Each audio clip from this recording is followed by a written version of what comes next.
morning, everybody. This is Miss Simpson, and today is the first day of our final week of instruction. And I want to start off this week by saying how proud I am of you. Remote learning has required you to demonstrate skills and discipline we usually only expect from much older students, but you have adapted, and many of you have excelled in a challenging time and circumstances that required much of you. There's a quote that I love that I want to share, so let me read it to you. It says, "Change has a considerable psychological impact on the human mind. To the fearful, it is threatening because it means things may get worse. To the hopeful, it is encouraging because things may get better.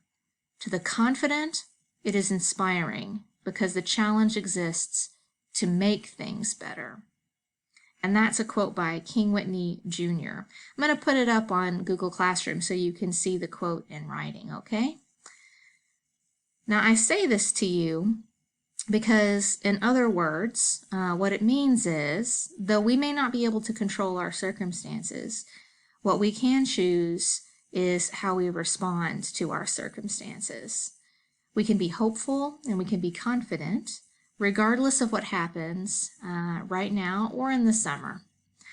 So if you can, guys, be hopeful, be confident, and make things better.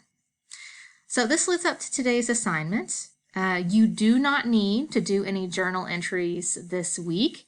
That assignment is complete. I've actually already been grading them, so some of you have received feedback on that. In its place, I have a reflection assignment that I'd like you to write. Reflection is one of mankind's superpowers, guys. We have the ability to learn from the past and from our own thinking. But if we don't take the time to pause and reflect on our experiences, we can miss out on those lessons that we learn best from ourselves. That is, in fact, what we call wisdom, when we learn from our experiences. So I want you to reflect today. I want you to think about this year and what it's meant to you, not just the COVID-19 experience, but the whole year.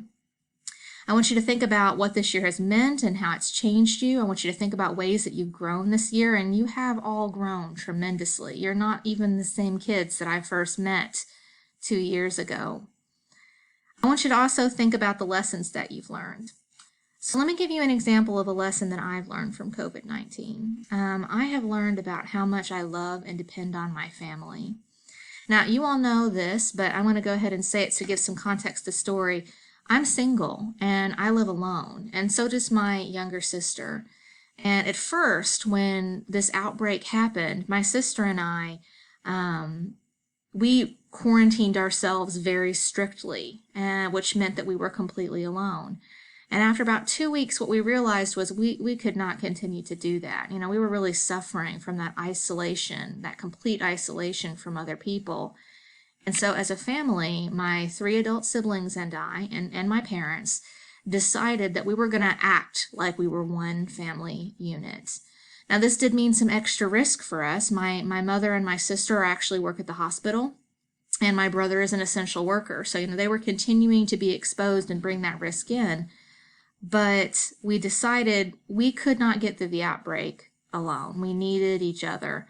And I'm so glad that this is a decision that we made. In my regular life, my pre-COVID-19 life, I could go weeks without seeing my family. But now I am closer to my brother and my sister in particular than I have ever been. And that is something that I'm really, truly thankful for. Even though if I could, I would still wave my magic wand and, make life go back to normal. So that's just one thing that I'm actually been thinking about recently has been given to me by COVID-19. And so I want you to think about that too. On this assignment, I want you to reflect on the good, and I want you to reflect on the bad. This is going to be your final assignment for me, aside from just finishing up your paper. So show me your best. I want to see your best writing, your best thinking, and of course, guys, please be careful to follow the directions about length and content. It hurts my teacher heart when I have to count off points because you were careless. You just didn't follow the directions, or you didn't write as much as was required. And that is your responsibility. You need to let me know if you have any questions about it. This assignment is going to be due tomorrow before you go to sleep, so on Tuesday night. And also tomorrow at our Tuesday Zoom meeting, we're going to be talking about the final step of getting our papers ready. We're going to do a works cited page together, which should be easy if you did a good job with your citation during your current events and you've been keeping up with the URLs you used during your drafting process. It should be less than half an hour to do that if you've already done the hard work like you should have. And then we're going to talk about how I'll be doing digital conferences, which is mostly just going to be through reading your paper and giving you feedback that I'll expect you to respond to and polish. So that's pretty much it. I will see you tomorrow. Please do a great job on today's final assignment, our final reflection for the year. And I will see you tomorrow at our meeting, okay? Have a great day.